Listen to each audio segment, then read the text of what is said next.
শিবির যাদের সাথে মিশেছি তাদের আচরণ আমি ভালো পেয়েছি। আরেকটা বিষয়, আমি সবার আচরণ ভালো পাইনি। শিবিররা মানুষকে বিভিন্নভাবে প্রভোগ করে নিয়ে যায়। আপনার কি সমস্যা আছে? আপনার অর্থ নাই, তা আপনাকে আমি সাপোর্ট দেবো, আপনি শিবির করবেন না কেন? ভাই আমি খাইতে পারি না, তো আমার খাওয়াইলে আমি হিরিতে করবো। সুতরাং বাংলাদেশের প্রেক্ষাপটে শিবির করে বিভিন্ন পরিস্থিতির কারণে, সামাজিক অবস্থার কারণে, বিভিন্ন পারিপার্শ্বিক অবস্থার কারণে। আপনাকে যদি সাপোর্ট দেয় আপনি করবেন না কেন? সেই জায়গা থেকে আপনি রক কাটার বিষয়টা, এটা আলোচিত বিষয় সারা দেশে, তারা রক কেটেছে। আমি সেই ধরনের দৃষ্টান্তের জায়গায়, তাদের ভালো কাজ রয়েছে, অহরহর ভালো কাজ রয়েছে, কিন্তু আপনার জামাতকে বাংলাদেশে কখনো ক্ষমতায় দেখেছেন? দেখেননি তো। ক্ষমতা পাইলে বোঝা যায় তাদের অবস্থানটা কি। তাদের মধ্যে কি উগ্রতা নাই? তাদের মধ্যে, আমার ফ্রেন্ড শিবির করে, তার মধ্যে উগ্র আচরণ দেখেছি। তারা কি করেছে আমরা দেখেছি। সুতরাং সময় সুযোগের একটা অপেক্ষা সবাই করে, কিন্তু আলটিমেটলি জামাতের অনেক, আপনি যদি বলেন লালন যারা করে, লালনের যে মানবতার ধর্ম, এই যে আপনার মানবতার ধর্ম, তাদের আচার আচরণ দেখলে আপনি একদম গলে যাবেন। সুতরাং সেই জায়গা থেকে আমি বলবো কিছু বিষয় আছে, আজকে যদি জামাত ক্ষমতায় থাকতো আপনি তাদের ঔদ্ধত্য আচরণ থাকলে আপনি দেখতেন। তারপরেও আমরা তাদের সাথে কিছু ক্ষেত্রে মিশেছি, পলিটিক্যাল কারণে, সামাজিক অবস্থার কারণে, বন্ধুত্বসুলভ কারণে। সে আমার আপনার মতো সাধারণ মানুষ, তারা পরিবেশ পরিস্থিতি হিংস্র হতে পারে, আবার পরিবেশ পরিস্থিতি থাকলে তারা নমনীয় হতে পারে। ভিত্তি প্রমাণ আমি পাইনি, এমনিতে যে আমরা বলতে পারি না রাজনীতি, কিন্তু আলটিমেটলি আমরা যে একচ্ছত্রভাবে শিবিরকে বলছি যে তারা আসলে একদম স্পেশাল পার্সন হিয়ার, এবং তাদের যে হিউম্যানিটির জায়গা অবশ্যই আছে আমি বলবো, কিন্তু শিবিরের সব কর্মকাণ্ড যে ভালো। শিবিরের কি আপনারা আন্দোলন সংগ্রাম বিভিন্ন জায়গায় তাদেরকে আপনি ঔদ্ধত্য আচরণ অনেক জায়গায় দেখেনি, মানুষ দেখেছে।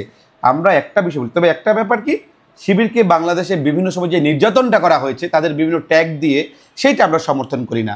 এবং প্রিভিয়াস টাইমে বলা হচ্ছে 71-এর সময় তারা জামাত বাংলাদেশ বিরোধী, সেই সময় একটা প্রেক্ষাপট দাঁড়িয়েছিল। বাংলাদেশ ক্ষমতায়, বাংলাদেশের বৃহত্তর নেতৃবৃন্দরা অনেক সময় বাংলাদেশের স্বায়ত্তশাসন চেয়েছিল। কয় নেতা বাংলাদেশের স্বাধীনতা চাইছে কি? চায় নাই, প্রেক্ষাপট সে সময় চায় নাই, কিন্তু পরবর্তীতে তারা কেউ বৃহৎ নেতায় রূপান্তরিত হয়েছে। শিবির স্পেশাল কোনো কাজ প্রিভিয়াস করছে নাই। এই যে ডাকসু নির্বাচনের আগে আরে আন্দোলন করলাম আমরা, সংগ্রাম করলাম আমরা, সামনে গেলাম আমরা, মায়ের খেলাম, নির্যাতিত হইলাম, নিপীড়িত হইলাম, আমাদের ডাকসুর নির্বাচন করতে বিনিয়ামিন মোল্লা অনশন করলো, ডাকসু নিয়ে আসলো, এগুলো তো কেউ মনে রাখে নাই। মানে বাংলাদেশের মানুষ বা অনেকেই অকৃতজ্ঞ, এই সময় ভুলে যায়। তো সেই জায়গা থেকে তাদেরকে স্পেশাল করছে কেমনি ভাই? আমরা 10 জন মানুষ বসে যখন একজনকে খারাপ বলি, তখন মানুষ বলে একটা নির্যাতিত, সে নিপীড়িত। মানুষ কি, আমাদের মানবিক ধর্ম সহসাই আমরা কি করি, আমরা সবসময় নিপীড়িতের পক্ষে থাকি, মজলুমের পক্ষে থাকি। যখন দেখে মিডিয়াতে 9 জন মিলে একজনকে চাপিয়ে ধরছে, তার মানে কি সে এখানে মজলুম, এবং জনগণের সেন্টিমেন্ট হচ্ছে মজলুমের পক্ষে, নিপীড়িতের পক্ষে। আওয়ামী লীগ নিপীড়ক ছিল, দীর্ঘদিন শাসন শোষণ নির্যাতন নিপীড়ন করছে। এই আওয়ামী বিরোধী সেন্টিমেন্ট কখন হয়েছে? মজলুমের পক্ষে হয়েছে, দেশে যারা মজলুম ছিল। সেই জায়গায় এই ঢাকা বিশ্ববিদ্যালয় অর্ধেক ভোট জানেন কেমনে পাইছে? অর্ধেক ভোট পাইছে খালি এই কারণে, শিবির ট্যাগ দেওয়ার কারণে, যে শিবির মানে খারাপ, সবাই খারাপ করে। এর খারাপ কি দেখি তেলে কেরম? খারাপ তো পাই না, মানুষের চলাফেরা, সহনশীলতা, তাদের সম্পর্ক, আত্মসম্পর্ক, তাদের কথাবার্তা সব কিছু ভালো। তো কেন খারাপ বলছে? এই খারাপ বলার কারণে 50% ভোট তারা অ্যাচিভ করছে, আর 50% ভোট তো তাদের রিজার্ভ ভোট ঢাকা বিশ্ববিদ্যালয় প্রত্যেকটা জায়গায় রয়েছে। শিবির যারা করে, আপনার পাশের ব্যক্তিটি দেখবেন 5 বছর তারপরে আপনার সে চলতেছে, আপনি নিজেই জানেন সে শিবির করে। সে বলে আমি গত মাসে ইয়ানোদ দিয়েছি, সামনে দিব।